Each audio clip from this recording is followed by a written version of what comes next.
I mean, the only, with the very notable exception of Desmond's, the only images of black people on TV were Fresh Prince of Bel-Air, The Cosby Show, and that had a huge impact on me, because in Britain it felt like you could be middle class or you could be black.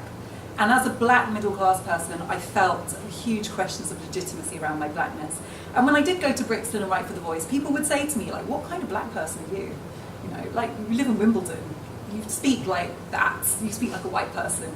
So I think we're still working that out in Britain, the idea that blackness is not an identity that is intrinsically linked to poverty or the urban experience. And I do unpick that in my book. There's this one story I tell of a friend of mine who is a banker, she's actually an African-American woman who's been living in London for years, and she signed up to a really expensive matchmaking agency in Mayfair, in a really posh part of London, and they gave her money back.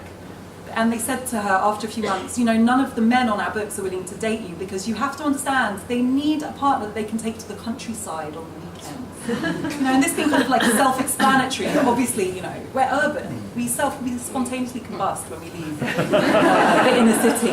So America kind of offered this promise of a world where there were historically black colleges, you know, there were whole universities of black people, there were posh suburbs where black people lived. Even I have a cousin who's a Ghanaian American who moved here recently, and she was looking for a home, and she said, so which are the parts of London where the rich black people live?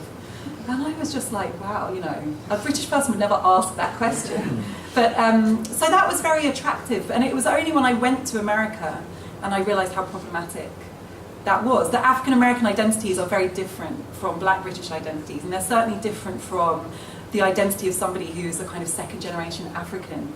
And, you know, and finding actually that there was more ignorance towards Africa among African Americans than I was used to experiencing among white British people, which was another kind of painful shock, because I think for a lot of my life I thought that these identity problems were something you could solve by finding the right place.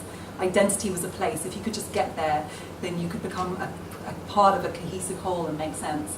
And in a way, my book is it's a journey, and it's also an act of catharsis and realizing that actually, you know, it's not a place. It's a state of self-acceptance, and you have to solve these problems for yourself. There is no place that is going to do the work for you.